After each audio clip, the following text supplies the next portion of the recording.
Good morning, class 10 students. I welcome you all on this online platform provided by Jagrati Classes.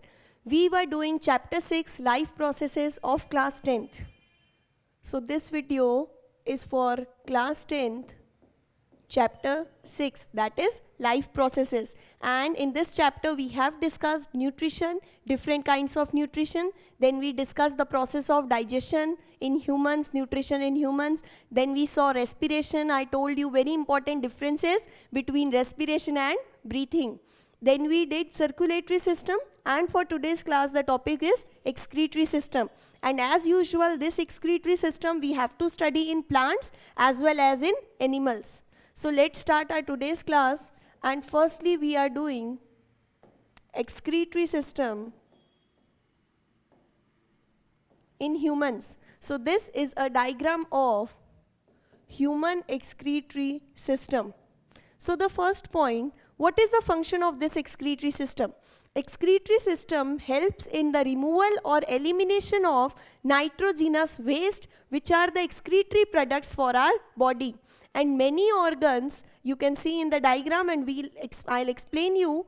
So many organs work in a coordinated manner, and they they definitely remove all kinds of nitrogenous waste which is accumulated in our body as a result of various metabolic activities. So the first point would be excretory system. It is a system comprising of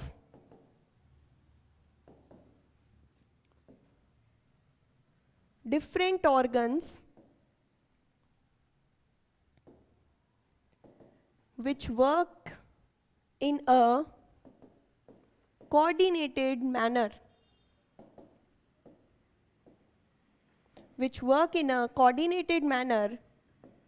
To eliminate. Eliminate means to remove. To eliminate harmful toxins as well as nitrogenous waste.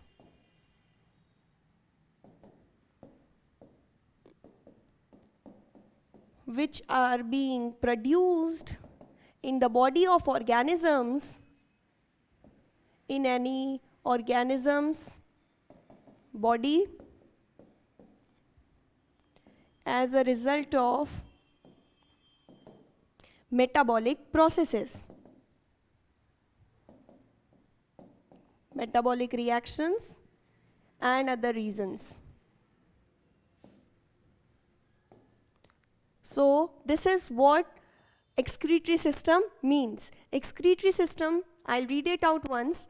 It is a system, or you can write it is an organ system. It is an organ system comprising of different organs. Okay, this is an organ system, so it would have various group of organs which work in a coordinated manner to eliminate or remove harmful toxins, that is the poisonous substances, as well as nitrogenous waste which are produced in the body of organisms as a result of metabolic processes. And yes, other reasons are also there which produce some waste material in the body, and these waste you all know is very harmful for ourselves, for the organism. So these need to be removed out from the body. And for the removal of waste we have a great system which is the excretory system. And this diagram in front of you represents the human excretory system. So let's see what organs make up the human excretory system.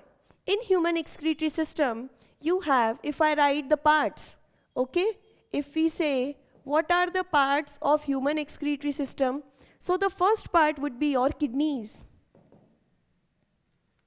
And you have one pair of kidney, that is you have two kidneys which are situated in abdomen region. So single pair of kidneys is present in humans in their abdomen region. The next one, as you can see, these yellow tubule like structure which are called ureter. So you have ureter which is a tube-like structure, and from each kidney one ureter arise. So you again, because you have a pair of kidneys, you have a pair of ureter. So we write one pair of ureter is present, and then these ureters, each ureter is a tube-like structure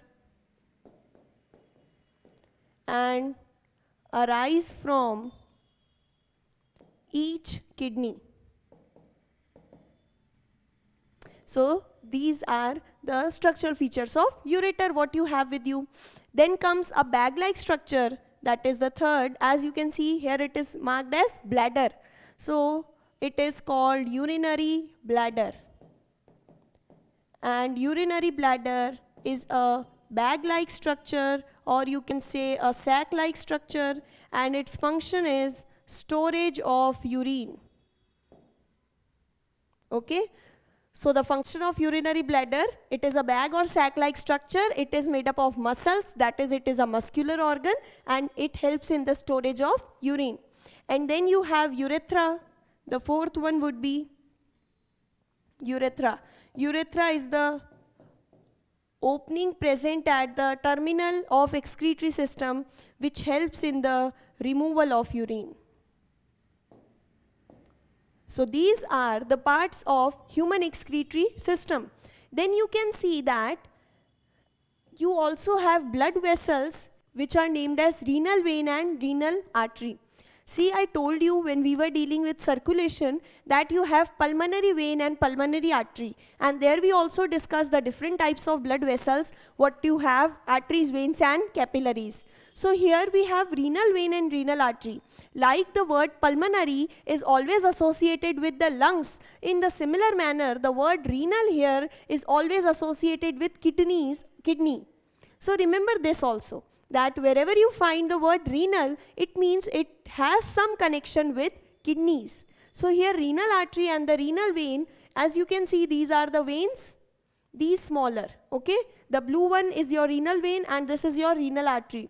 So the renal artery is arising from the largest vein, which is aorta. We have already discussed when we were discussing heart that aorta is the largest vein, and this aorta, when it reaches the kidneys, then it divided into smaller blood vessels which are called renal artery. This aorta, if you can remember, it carries oxygenated blood. Hence, this is shown in a red colored vessel. So we say that aorta carries oxygenated blood. Oxygenated blood in the aorta moves to both the kidneys. See, this oxygenated blood is going inside both the kidneys, and when each cell of the kidneys uses the oxygenated blood, then these cells, after undergoing some metabolic processes, they release out waste deoxygenated blood. And the deoxygenated blood, the oxygenated blood coming from this aorta is passed on to both the kidneys through renal artery. I hope the diagram is clearly visible, okay? So oxygenated blood moves through this aorta and enters both the kidneys, and now after metabolic reactions going on in kidneys, the deoxygenated blood from both the kidneys is carried off by this blue colored blood vessel, if you can see, and these blue vessels which are further dividing into various parts, these are your renal vein. So we know renal vein carry deoxygenated blood and renal artery carry oxygenated blood. So these renal vein will collect all the deoxygenated blood, and this deoxygenated blood will come in a larger thick blood vessels which is called vena cavas, and now these vena cavas will go to the right atrium of the heart, and there it will release all the deoxygenated blood. So this is how the kidneys and all the organs, you can see now, they function in a coordinated manner, in a systematic manner. So these are the functions of kidneys. Now the next function of kidney is what? Kidneys help in the formation of urine. So we'll see that what are kidneys made up of and how these kidneys help in the formation of urine. Now also you don't have to study in much detail, but you'll study the formation of urine in very detail in your higher classes. But till then we'll see jitna we have to know and you should know about it. And these, the yellow covering present like a cap, these are called adrenal glands, and these you will also read in your higher classes when you will be dealing with different types of glands and the hormones associated with the glands. That is, you will have a chapter, endocrine system. There you will study different types of hormones, glands, everything. Just for the sake of name, if you can remember, it's good. This is the adrenal gland which is present, and this is the human excretory system. That is, human excretory system has a pair of kidneys. In kidneys, urine formation takes place. Now also you have exchange of blood in the kidneys from your aorta and vena cavas. Now the urine which is formed, okay, the urine forms in kidneys, and this urine forms, it enters the ureter. And from the ureter, it enters into your urinary bladder, and then it is expelled from urethra. So this is a simple description of human excretory system, its different parts, and what do you actually understand by excretory system. Now we say that, I told you that urine formation occurs in kidneys. So this kidney is an organ. We know organs are made up of different types of tissues. So, and tissues would be made up of different types of cells. So, kidneys are made up of millions of structural units, and the structural unit of kidney is called nephron. So, nephron are the structural unit of kidneys. And remember, in kidneys, urine formation takes place. So, these kidneys are made up of thousands and lakhs of structural unit which are called nephron. Now let's see the structure of nephron. This, as you can see, this type of diagram is also made in your books. So this is a structure of nephron, and nephron is what? Nephron is the structural and functional unit of kidneys.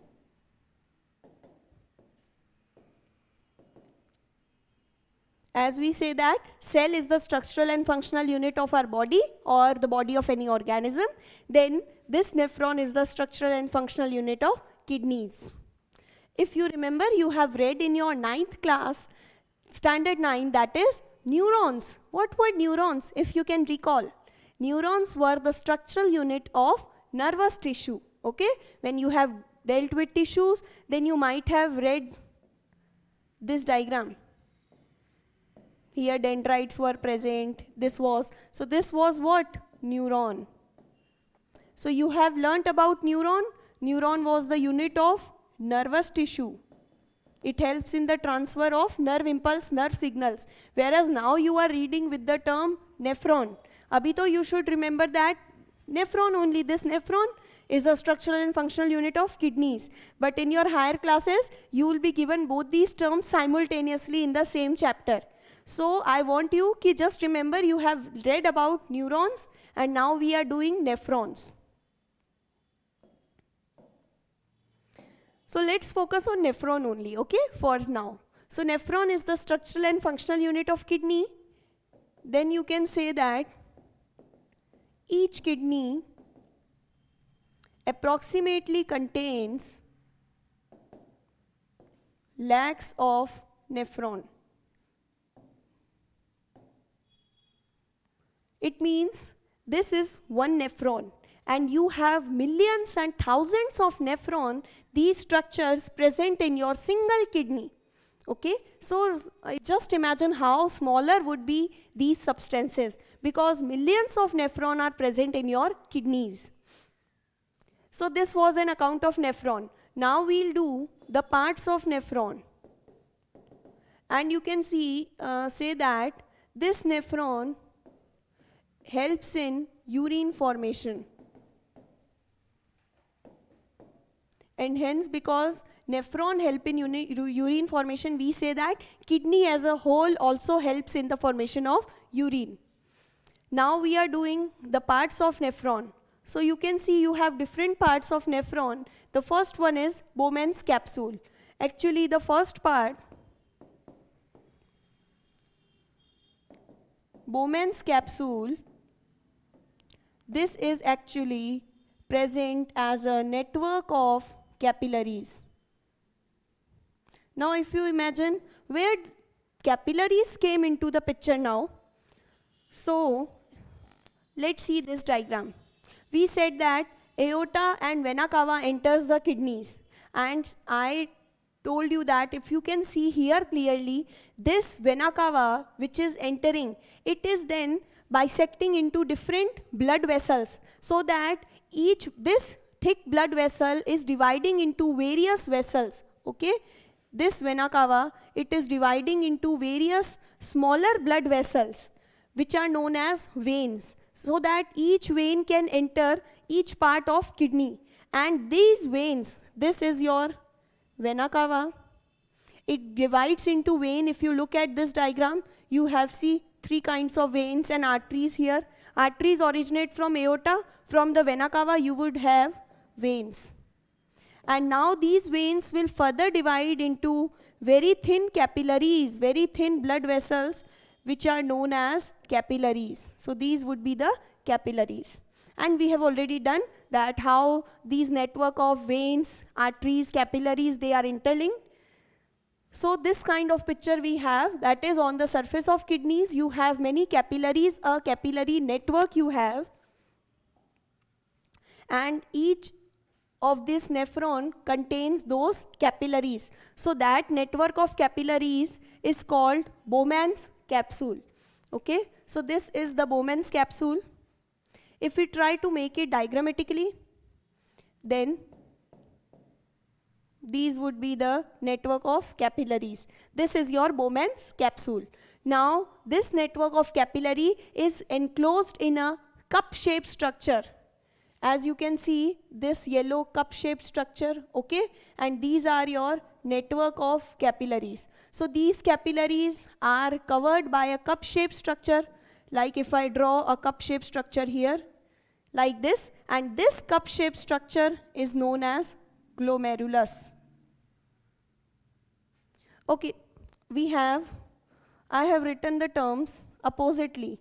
That is, network of capillaries is known as glomerulus, and this cup-shaped structure, because it is holding, so it is known as Bowman's capsule. This cup-shaped structure,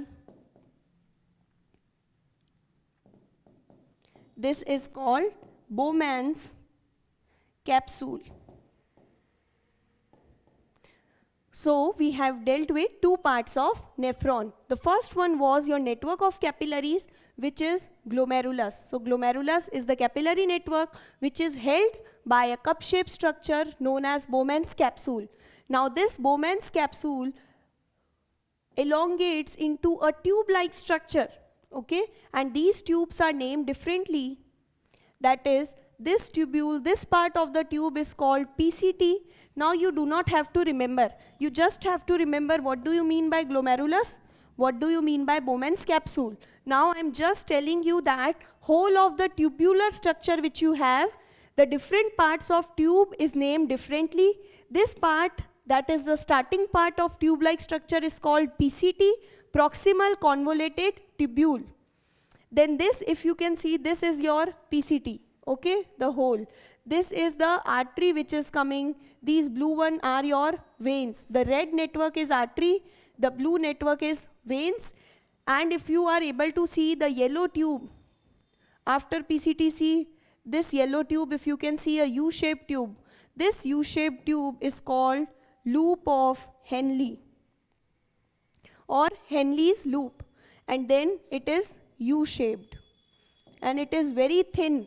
Okay, you can see it is very thin in the diagram, and then after the loop of Henle, this tube is called DCT.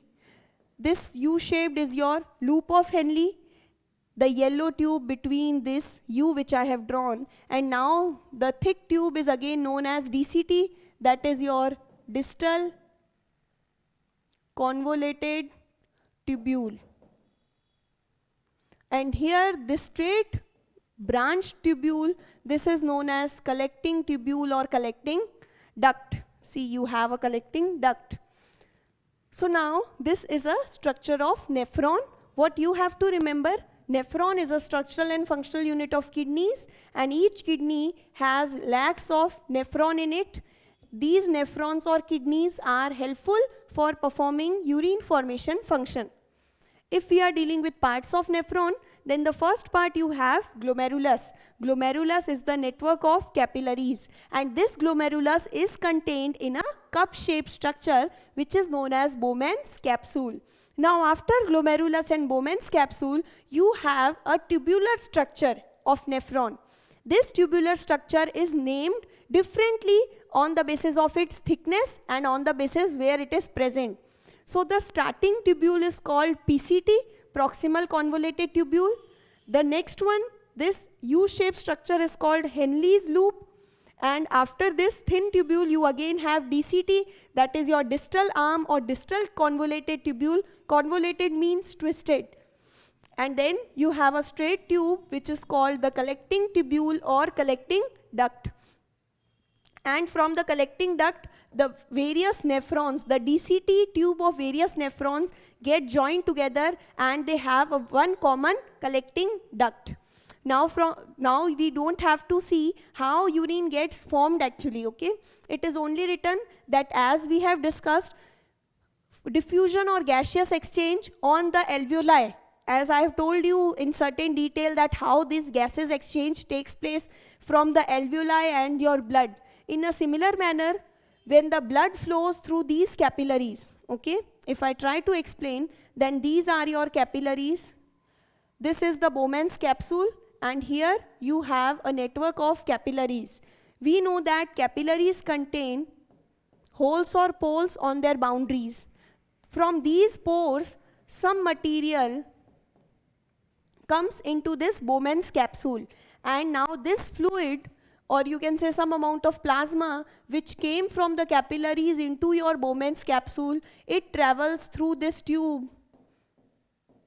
Arrows are getting you the direction. So some amount of fluid and other substance which get filtered out from the capillaries carrying the blood, they filter and come into the Bowman's capsule.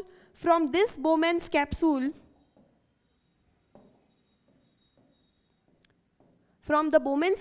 they filter and they move into these tubules. And when the blood, or you can say the plasma fluid, when it moves through these tubules, then at different location, proteins, amino acids, sugar, they are getting absorbed. For example, when the blood filtered, then the Bowman's capsule contained many kind of proteins and sugars and liquid material, okay?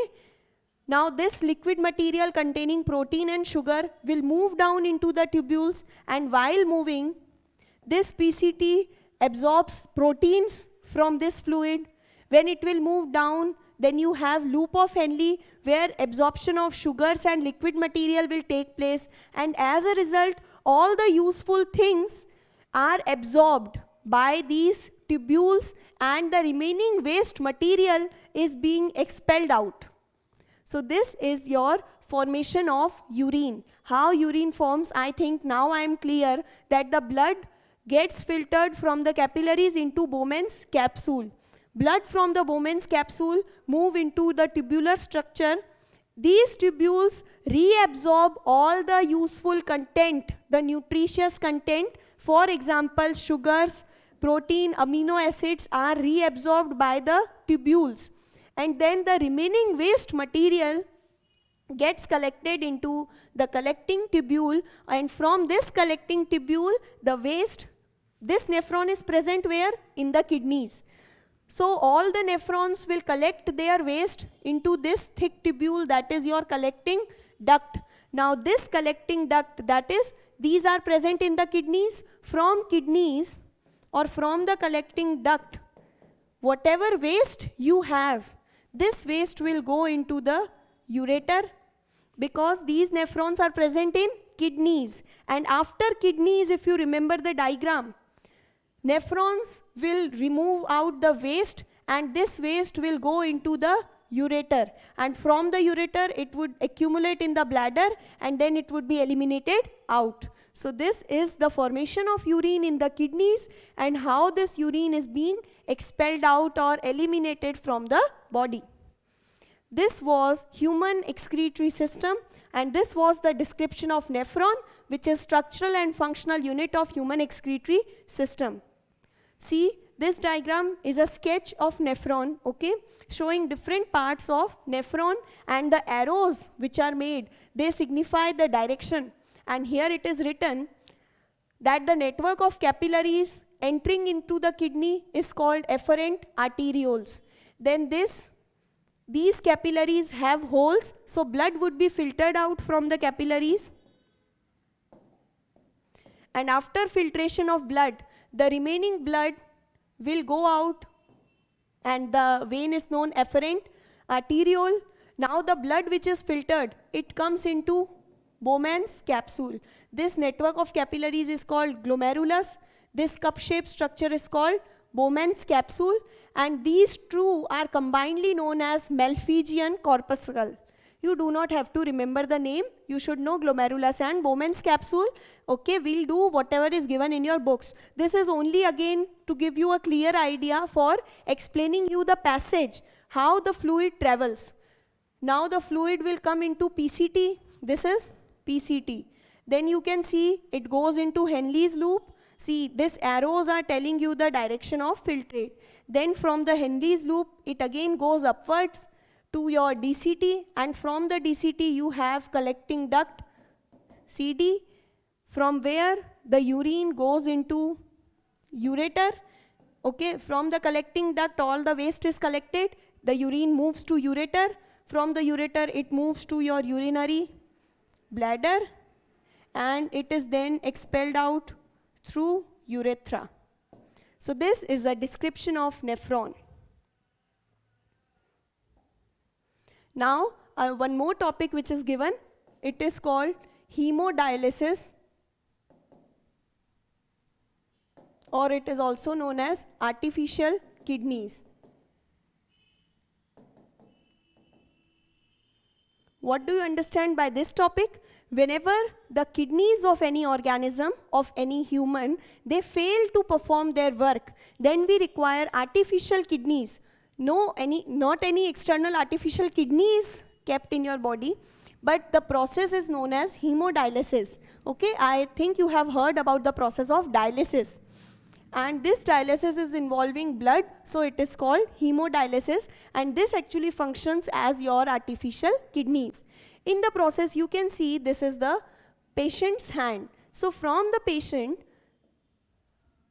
the waste blood is being taken out from its body. Okay, follow the diagram with the arrows. So we are taking out the waste blood, that is the deoxygenated blood containing waste materials, because in this patient the kidneys are not functioning normally, so we require hemodialysis process. So what we do is we take out the blood from the patient's body. This is the blood from patients. You can see that this blood contains certain waste materials which are accumulated in patient's body because his kidneys or her kidneys are not functioning normally. So this blood which contains certain waste materials, you can see the waste materials, it is sent into a machine compartment which is called dialyzer. This dialyzer contains semi-permeable membrane. And what is the function of semi-permeable membrane? That it acts as a filter. You can see it has pores. So it allows the waste material to move through the pores and not the blood. So only the waste materials present in the blood move down into the next half of the chamber, and the blood is kept here up in the upper chamber. Now what is this? These waste materials are being pushed. You have a fresh dialyzing fluid here, and this is the used one. That is, you supply a fresh fluid continuously in the lower chamber, which pushes all the waste material to move and get collected in a separate chamber. The function of this fresh fluid is what? It is pushing all the waste and impurities to get separated from the blood, or else these impurities can move back into the patient's blood. But we have a fresh dialyzing fluid which pushes all the impurities and all the waste materials present in the patient's blood into this separate chamber, or you can say in a separate container. And then because of this fresh supply, the impurities cannot again transfer back to the blood, and hence here all the blood gets filtered. We have many layers of this semi-permeable membrane. For explaining you, only this diagram contains only one, but if you see in your NCERT, then you have this semi-permeable membrane to be in many layers. Okay, this sort of diagram is in your books. So now when you get the blood purified, then this pure clean blood is transferred back. See, clean blood is returned back to the patient. And such patients in which the kidneys do not function, they require dialysis. And this is the components or the functioning how dialysis is done. So hemodialysis, also called artificial kidneys, because this is the process and it helps in the filtering or filtration of the blood, which was normally performed by kidneys in an organism's body. But when your kidneys fail to perform this, then you require hemodialysis process. So this was about hemodialysis and excretion in animals. Now we have a small topic which is known as excretion in plants. You know, excess water is lost from the plant's excretion. We have carbon dioxide which is to be eliminated. Not carbon dioxide is used by the plants in photosynthesis. So oxygen is a gaseous waste product which is expelled out through the stomata. Then you also have a process of transpiration which we have dealt in detail, so we'll not be dealing it again. This transpiration helps in the loss of excess water. Then for the removal of other substances, what we have is plants accumulate other waste substances into their dead cells. Okay? Because you know plants contain many dead cells which provide them support. So what plant do? Other waste material except these oxygen and other materials, they accumulate these materials into the dead parts and dead cells, and with time these dead cells shed off. As you can think that in a leaf which is growing older, the plants accumulate all their waste material in such dead organs or dead leaves, and with time these dead leaves break away from the plant, and as a result plants undergo excretion. So these are the various ways, and we have already discussed the various waste products which are present in plant. And then you can also have one more process, that is the process of diffusion. The process of diffusion also helps the plant to remove or eliminate all the sort of waste materials or harmful materials which are present in the plants. So with this, we have also done this hemodialysis, and with this we have completed this chapter, chapter 6, life processes, and from the next turn we'll be doing a new chapter. So thank you for joining the class today. Stay safe, stay home. Thank you.